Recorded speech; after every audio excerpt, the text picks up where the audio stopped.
So that video, I think, does a good job of showing us that, the issues are complex. It isn't always about, pure and unaltered. And there's benefits sometimes to having things added into our food and things like that. So anyway, we don't want to be too militant. We want to have food that the kids are willing to eat because they do have a long afternoon ahead of them at school. We're talking about middle childhood. So we're talking about, kids who are between first probably and up to maybe sixth grade that we're talking about. And these are kids who have long days at school. They need to be fueled at lunch. And so we want to make sure that they're eating food that's good for them and that they're willing to eat.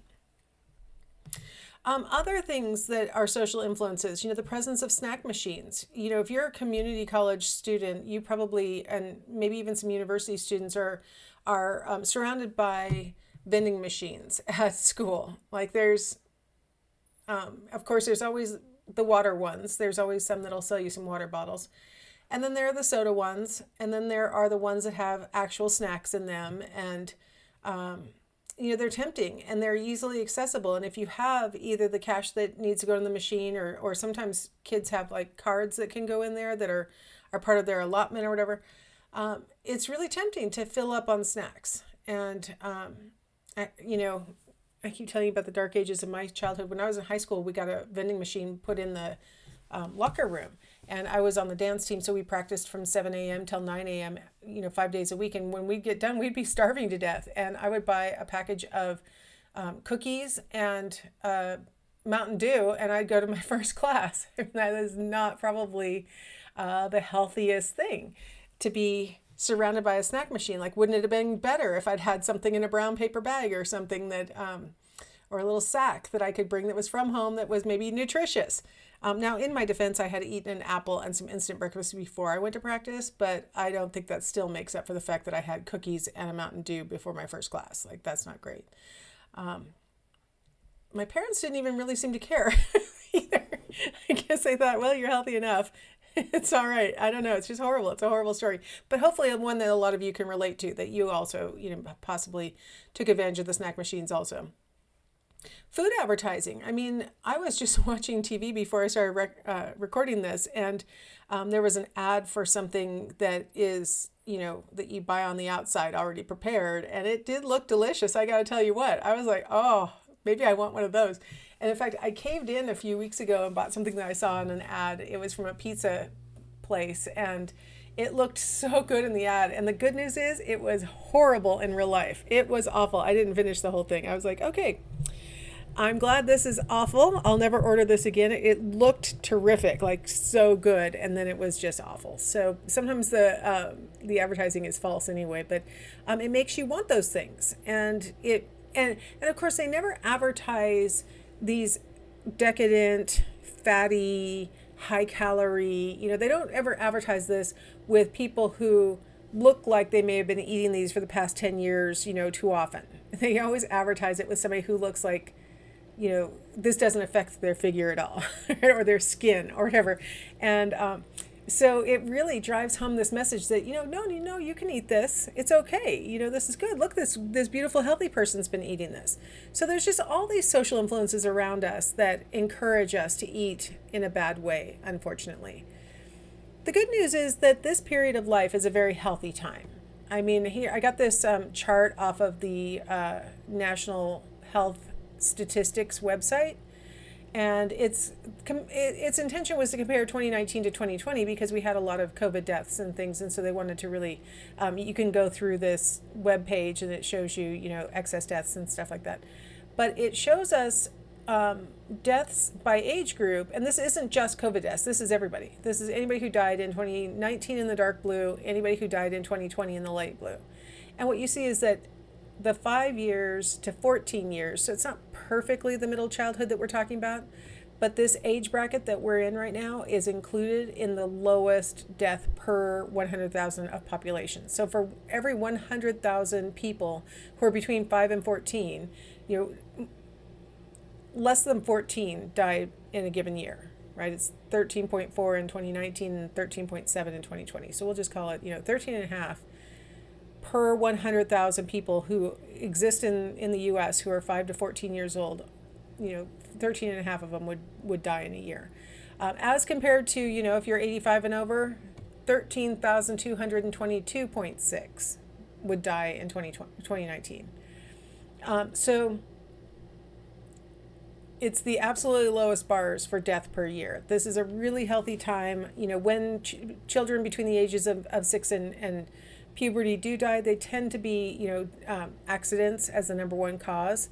Very uncommonly, it's going to be disease or something like that. Very, very healthy time. It's a dangerous time as far as accidents.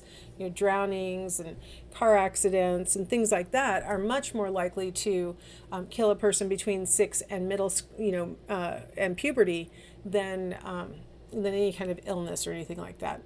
So that's good. Really healthy time for most people. Now, it's not perfect for everybody. I mean, there are people, there's childhood cancers. There are things that, people become ill from and that people can die from. But of all the age brackets, this is like the healthiest time. Now, this is a chart you've seen several times already across this class. And again, it's referring to how many synapses are being formed and how many dendrites are being grown. And what we're seeing between 6 and 12 is really all that higher order functioning. The prefrontal cortex is really developing. Pruning and myelination is occurring at a really heavy rate. So where we had all this transient exuberance up until the age of 4, now we're starting to prune, right? And we're starting to really home in on the connections that are being used. And then we're laying down myelination on the axons. We talked about this in the previous, age bracket, but we're laying down fatty layers on all these new new connections and stuff. So what we're getting is better and better connections, better and better representation of the world in the brain. So it's going to be functioning a lot faster. So you're going to see faster reaction time. A 12-year-old can react much more quickly to a ball being thrown at them than a 6-year-old can. And a 6-year-old can respond so much faster than a 2-year-old can. Like a 2-year-old barely responds at all and just gets, hit with it. It's on America's Funniest Home Videos all the time where the toddler is supposed to be playing some kind of game with their parent who kicks the giant big rubbery ball that can't hurt anyone.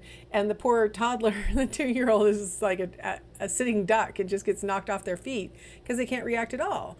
But a 6-year-old would react really well. A 12-year-old, even better, right? It just gets better and better and better. Our reaction time gets quicker and quicker.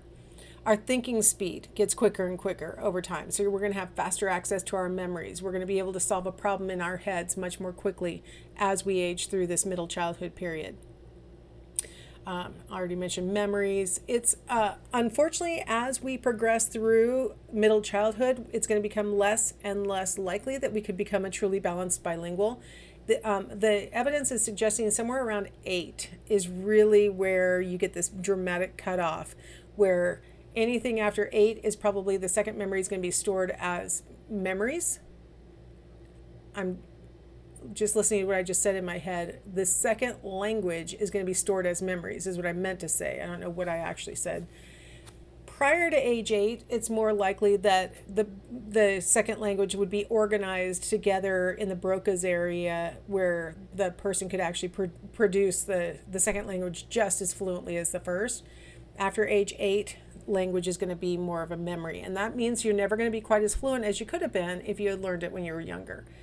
But, I just really want to, as a person who studied bilingualism, I would just like to argue that even if you don't learn your second language till you're in adolescence, like a lot of kids don't take their first class that is going to cover some other language until they're in middle school. That was my first opportunity to take a second language, was middle school.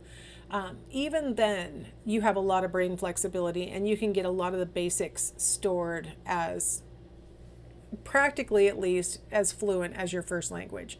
So I would just argue, I don't think it's ever too late to try. It's just going to be harder and harder and harder as you get older to actually become completely fluent. And especially your vocabulary will probably be terrific, but it would be the grammar where you would notice that the person who learned the language later learned it later. That's how you'll be able to tell. All right. So I've had both of my microphones on this whole time, so that's not good. Hopefully that didn't make for too much weirdness. I'm going to have to listen to this. So what I wanted to do was kind of run these videos one at a time to cover, like, in our last age bracket, I showed the little, maybe 4-year-olds learning how to just do anything that looked like soccer. And then as they got a little bit older and being 6 years old, they could actually run and go after the ball and do actually some little tricks with it. Well, now we're talking about middle childhood, so we could be looking at 10 or 11-year-olds in this video on the left here, and I'm going to try and run it without any additional noise, so let's see how this comes out, because I just want you to sort of watch and I want you to appreciate how they can handle this small ball, how they can run, how they can hit it. I just want you to appreciate that as a gross motor skill.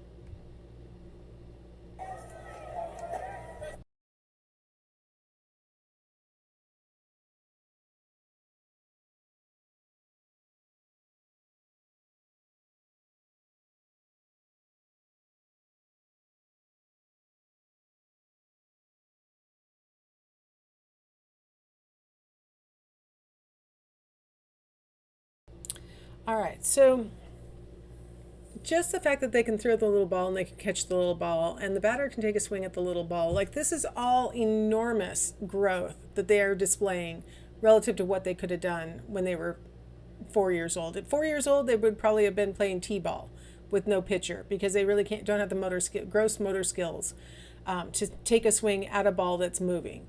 So this is a huge change. Okay, I'm going to try something avant-garde here because I'm not sure I might be recording this whole lecture over again. So I'm going to be a little avant-garde. I'm going to let you hear the music on the next one, and I will just mute myself. So let's see how that goes. Company, this is Maddie, and she'll be performing to Disappear.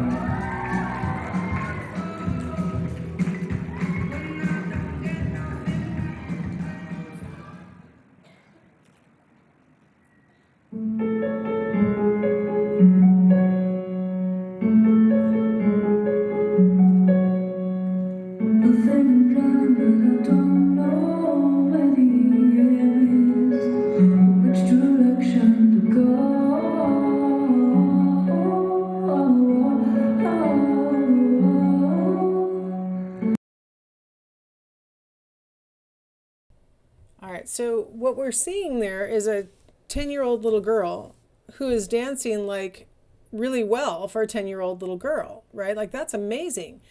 This very little girl, 2 years earlier couldn't have done a lot of the things that she was doing right there. The stretching of her legs, the turns, the leaps, they're better now. And a lot of these gross motor skills improve in the baseball players and the dancers and kids just running and kicking balls and all the things that they can do.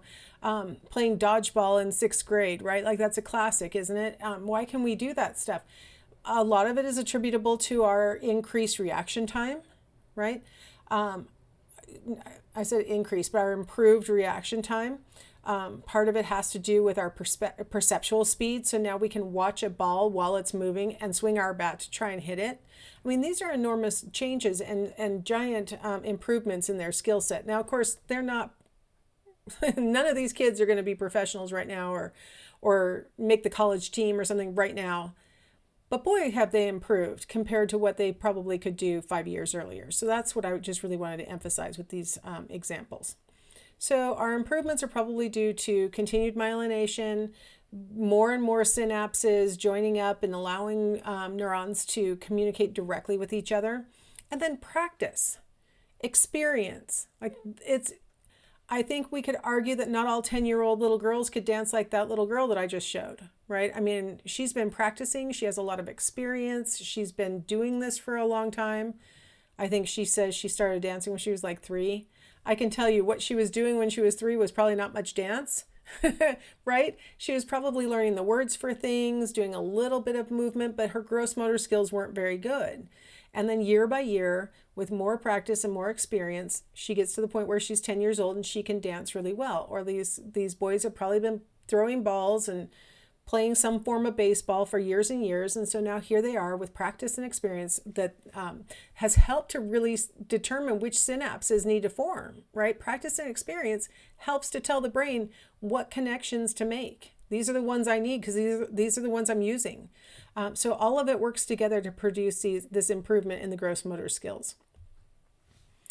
All right. Now I'm going to go ahead and stop here and we'll come back in the next segment. We'll talk about fine motor skills.